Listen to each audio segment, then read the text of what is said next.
Assalamualaikum murid-murid 4 Ilmu Sina.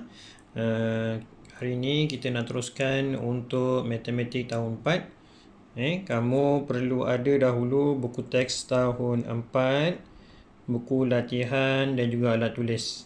Hari ini kita akan gunakan buku latihan matematik 1. Okey. Baik.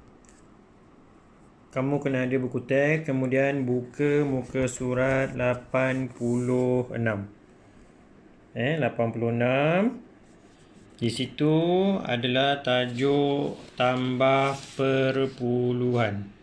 Okey, tambah perpuluhan. Okey.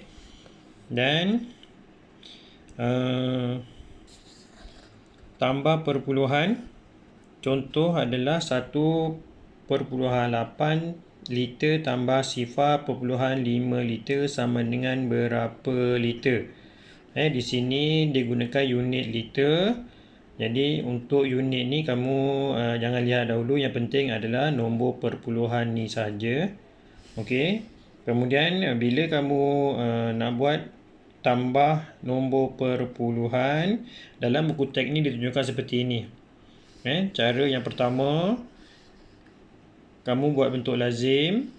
Kemudian ni adalah sah dan ini adalah per 10. Nanti masa kita kat sekolah nanti cikgu akan ulang kaji semula. Ni nilai tempat per 10, per 100 dengan per 1000 ni nanti. Untuk sekarang ni yang perlu kamu tahu adalah tambah perpuluhan, nombor perpuluhan. Okey. Baik, ni adalah contohnya tadi. Jika kamu buat dia punya bentuk lazim macam ni lah. Okay, pastikan titik perpuluhan satu baris tu yang penting.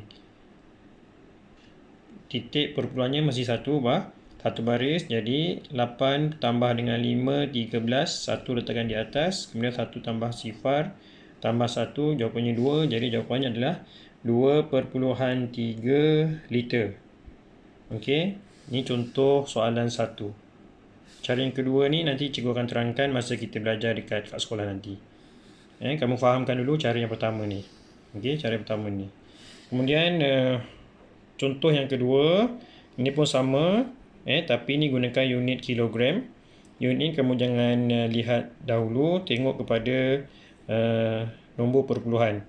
Di sini disusun nombor perpuluhannya mengikut nombor yang paling besar di atas. Okey, kamu lihat ni 4.207. Kalau kamu tak nak susun pun boleh. Pastikan titik perpuluhannya satu baris. Okey, itu yang paling penting lah. Dan kamu lihat ni sifar ni merahkan, tambah sifar supaya bilangan tempat perpuluhan sama. Jadi mana tempat kosong ni diletakkan angka sifar dahulu, barulah kamu tambah macam biasa je. Okey, jadi jawapannya adalah 6.467. Ini contoh yang ketiga, muka surat 87. Okey, contoh yang ketiga. Kamu kena tengok buku teks. Sambil kamu tengok video cikgu ni, kamu tengok buku teks. Baru kamu faham. Dia yang ini 3 penambahan, nombor perpuluhan saja. Dalam buku latihan kamu nanti, lepas ni kamu buat latihan macam ni lah. Okey, 1 kotak 1 nombor, titik perpuluhannya 1 baris. Okey, faham? Nampak 234.0. Atas ni tak ada perpuluhan, tapi kita letakkan sendiri perpuluhan sifar. Faham? Penuhkan semuanya dengan angka sifar, barulah kita tambahkan. Okey, faham? Dekat soalan ni 234 saja. Kita letakkan di hadapan. Dekat atas ni soalan tak ada titik perpuluhan dengan angka sifar ni. Jadi yang merah ni kita perlu tambah sendiri. Okey, boleh? Okey. Ini ada contoh lain cikgu tunjukkan pada kamu. Ni cikgu dah buat. Nanti dalam buku latihan kamu macam ni lah kamu buat. Nampak tak? Okey, dia silau sikit pensil cikgu ni. Jadi 23.45 tambah 6.7. Jadi 23.45 tambah 6.7. Kamu letakkan angka sifar dahulu, dan barulah kamu tambah. Okey. Contoh yang kedua, ni pun sama. Titik perpuluhannya mesti satu baris. Itu yang paling penting. Cikgu ingatkan banyak kali. Titik perpuluhannya mesti satu baris. Nombor kamu jangan lihat dahulu titik perpuluhannya. Kamu tengok cikgu buat. Jadi titik perpuluhannya satu kotak, satu titik perpuluhan. Jangan letakkan titik perpuluhannya satu dalam dekat garisan. Okey. Ni nombor 3. Kamu lihat 27 ni cikgu letakkan di hadapan, kemudian titik sifar. Yang nombor 7 ni. Okey, faham? Okey, bagus. Kemudian kamu tambahkan seperti biasa. 2, kemudian 6, 12. Satu letakkan dekat atas, titik perpuluhan kamu letakkan di bawah.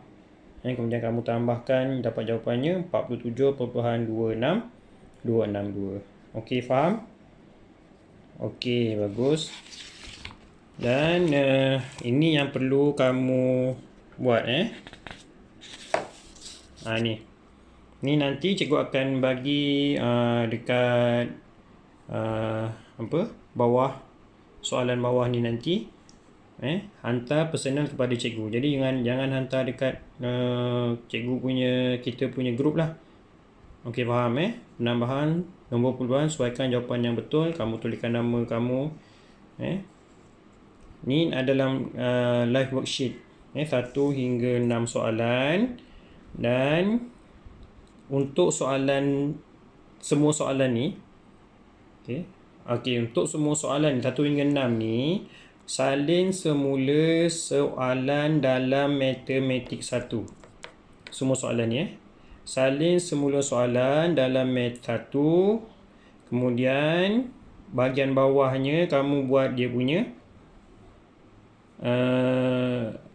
jalan kerja bentuk lazim. Okay, faham? Nombor 1 jalan kerjanya apa, kemudian kamu sesuaikanlah. Soalan kamu tak, yang paparan-paparan ni semua, anak panah kotak-kotak jawapan ni tak payah buat. Jangan tanya lagi tau. Okey, hari ni cikgu ada tugas di sekolah. Jadi cikgu harap kamu boleh buat sendiri. Okey, sekali lagi cikgu beritahu, untuk siap soalan ni 1 hingga 6 ni, soalannya kamu salin dalam buku matematik 1, kemudian buat jalan kerja dan juga jawapan. Okey. Jawapan kamu sesuaikan pada aplikasi live worksheet yang cikgu akan bagi kat bawah. Okey, faham murid-murid? Jadi 1 sampai 6. Okey. Okey, cikgu rasa itu saja untuk pelajaran hari ini.